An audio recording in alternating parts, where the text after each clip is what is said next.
Cheryl Cran is a workplace trends consultant, a leadership expert, trainer, and author. One of the things she does is teach highly successful women how to be highly successful. She and her partner, Teresa LaRoque, run a 2-day workshop of massive masterminding, and it is my pleasure to welcome Cheryl Cran back to Studio 4 to tell us more. I forgot to mention you were part of our work trio called the Work Gang, affectionately, with Stephen Hammond and David Guthrow. We used to do a regular piece. Yeah, me and the boys. In Studio 4, you and the boys.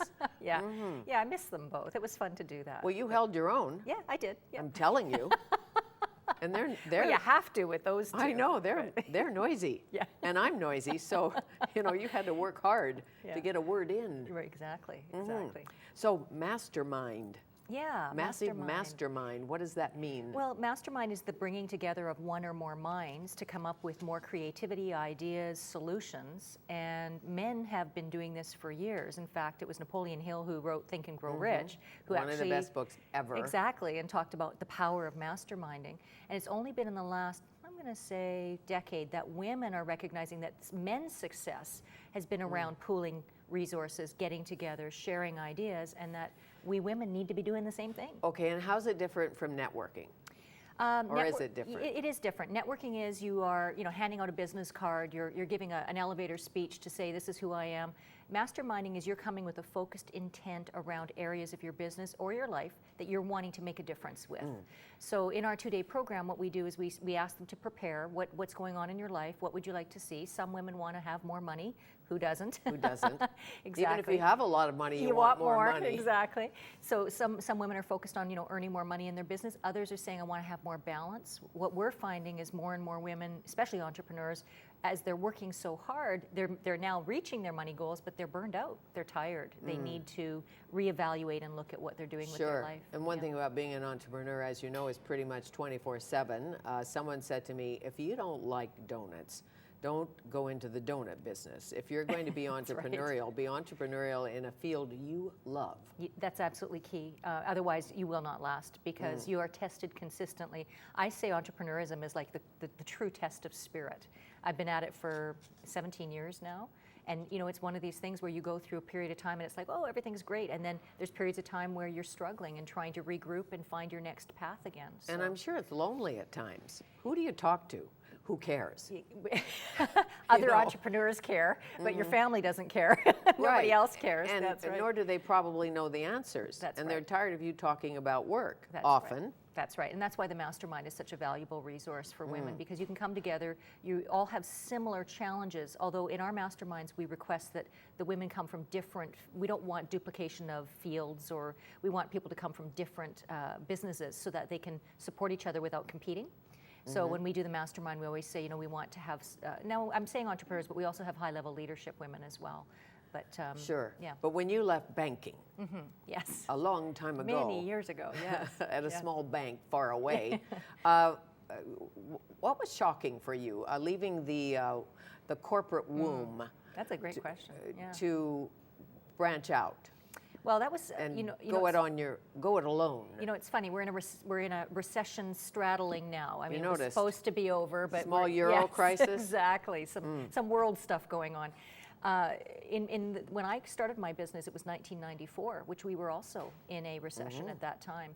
And for me, it wasn't really, being a true Gen Xer myself, it wasn't really a huge leap of faith because I'd already experienced restructuring, I'd experienced being a leader, watching people being packaged out. So I kind of had that sense of there is no permanence here. Nobody's going to offer me a full-time job.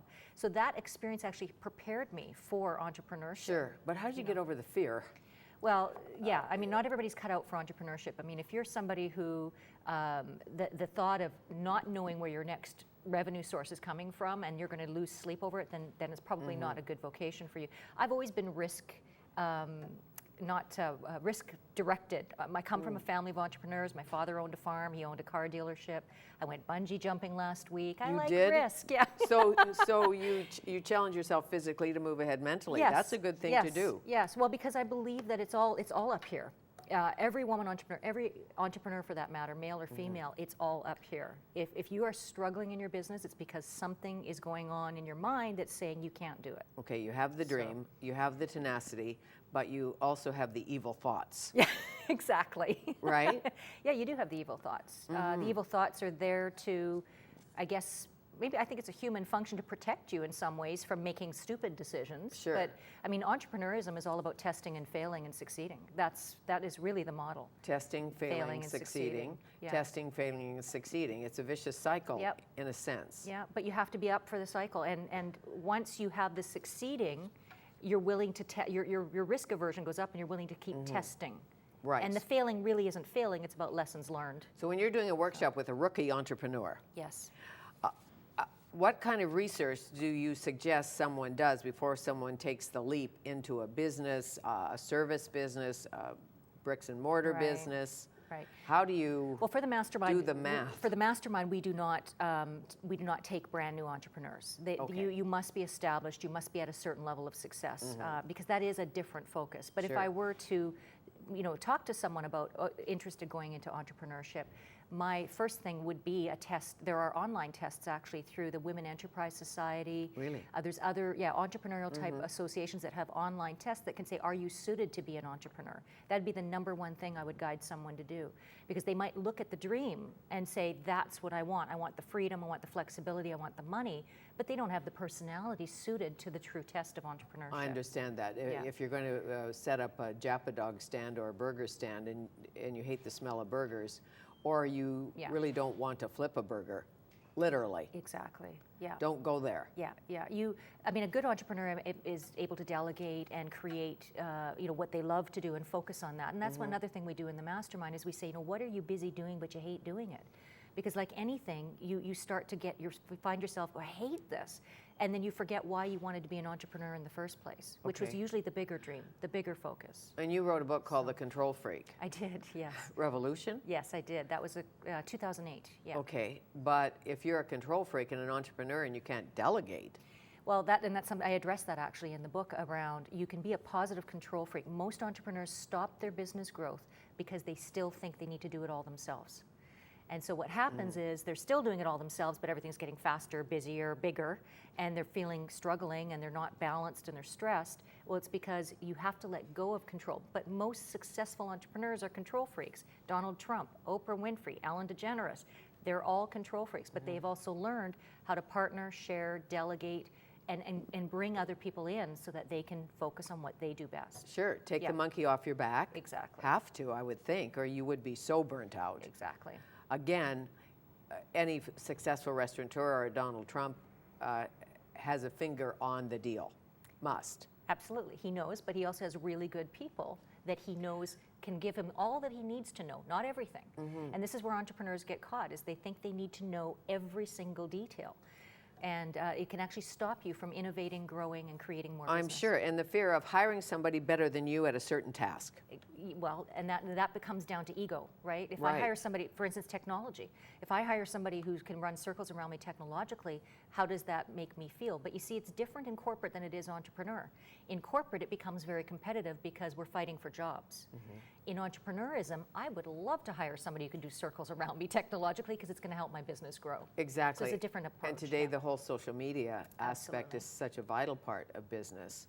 Do you work on that in Mastermind, the intrusion of social media or how to use social media? We talk about how to use it, so how to leverage it. So for example, nowadays, it used to, actually social media for entrepreneurs is a godsend because it used to be that you had to send press releases and hope that the media would pick you up. Or buy ads. Or buy ads in magazines. Now it's a multi-approach. So you can still buy the ads, but are you tweeting, are you Facebooking, are you LinkedIn, are you doing all these other things where communities are forming around ideas and entrepreneurs? Sure, makes Yeah. sense. Cheryl Cran, our guest, author of how many books now? 4, and working on my 5th. 4. What's the 5th one about? It's going to be about Generation X and how they're changing the workplace. Okay, when we come back, we'll talk a little bit about Gen X, Y, and Zoomers, because I'm never sure what age is what. I know what a Zoomer is, but we'll that's talk you. about who's X, because I am one. I might even be an elder Zoomer. No, I'm sticking with Zoomer. Cheryl Cran.